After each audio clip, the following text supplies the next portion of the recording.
It has been difficult for me to figure out what I should share with a room full of amazing, inspirational women, because I was not sure if I was the appropriate person to share anything inspiring.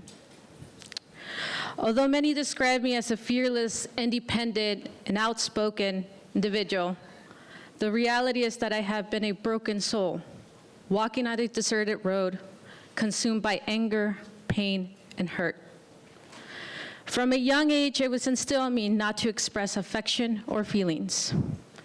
This was not done intentionally. It was how my grandmother and my mother survived. They experienced complex wounds that left scars that are still felt today. To survive, they suppressed these experiences. For them, it was fight or die. In order to understand this deep trauma, let me tell you a little bit about them. My great-grandfather, Chelino, was left a widower, in charge of caring for 2 little girls. He spent his life raising his 2 daughters and working in el campo. He never remarried. People describe him as guarded, reserved, and disciplinary. In other words, he never expressed his emotions. He raised my grandmother. My grandmother was born in Mexico, in a time when women did not have choice. Marriage was the ultimate realization of womanhood. She met my grandfather, married him, had 5 children, and was barely making ends meet. Their marriage became volatile. She was verbally and physically abusive towards her children. You see, she did not want to be a wife or a mother, and no longer wanted to endure living in poverty.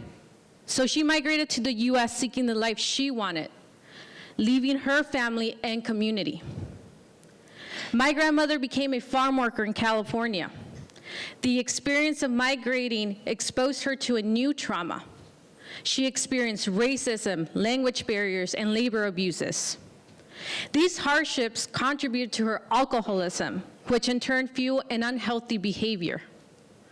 When she was diagnosed with cancer, on her final days, she never expressed any regrets. But she attempted to reconcile with her children. I felt the impact of my grandmother's trauma throughout my personal life. The trauma was passed down to my mother, who was also guarded and emotionally disconnected at times. Many, including her own siblings, describe my mother as someone you do not mess with. And I can attest that. I mean, I grew up with her. The relationship between my grandmother and my mother was strained due to the abuse and neglect. When my grandmother migrated to the US, she left my mother under the care of my great-grandfather. My mother's most fond memories are with her grandfather, a simple and humble life. However, that changed when my grandmother forced my mother to migrate to the US to marry my father. She was only 15 years old, and my father was twice her age. My mother had no family support and was left in the hands of a vicious man. I was born on June 7, 1986. She gave birth to an unwanted child, a child who was the product of rape. I was born into a difficult situation, but she was willing to fight for me. I recall the many times my mom would shove my 2 brothers and I in the closet so my father would not beat us. I would open my eyes only to be blinded by darkness. I could hear my father's harsh, derisive laughter, along with her whimpering cries. I was impotent, unable to do anything. I would place my head in between my knees, and with both hands I would cover my ears, praying that it all would stop. This was my childhood. I learned to suppress these horrific moments in order to survive, and kept only the few moments of joy when we were away from my father. My mother making us breakfast, taking us to school, driving to McDonald's to order Happy Meals, and going to the park. As I grew older, my mother taught us a harsh lesson. Emotions are a sign of vulnerability, and the world tears apart those that expose their vulnerabilities. That lesson was embedded so deeply that even the abuse that we suffer was not discussed.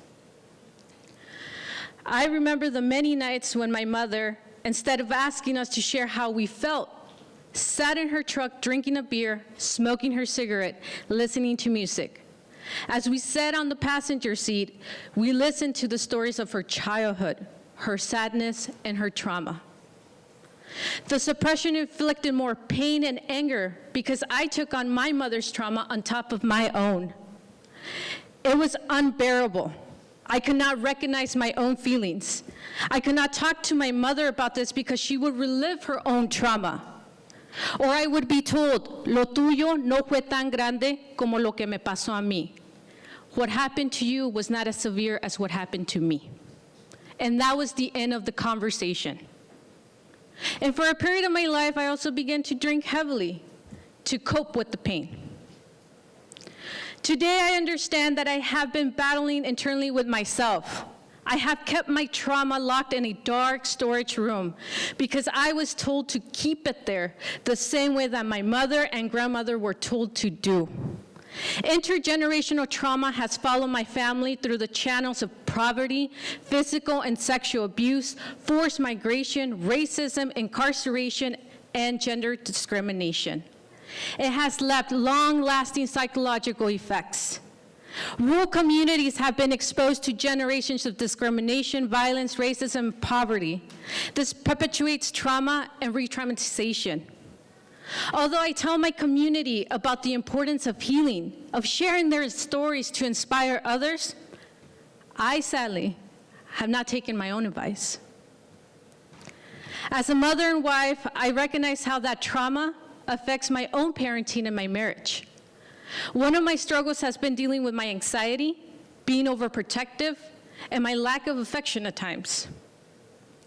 I have caught myself telling my son that crying is not going to solve his problems, that he needs to learn to be tough because the world is unforgiving.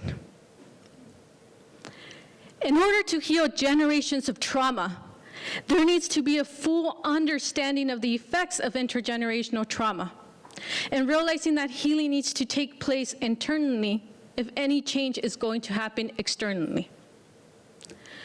I understand now how my mother attempted to break those chains. She got the courage to leave my father, moved to Texas away from my grandmother, and taught us to be strong and independent so we would not experience any more pain. But the trauma did not dissipate. I do not want to pass my trauma to my son. My story is my voice. My story is about healing. My story will break the chains. Thank you.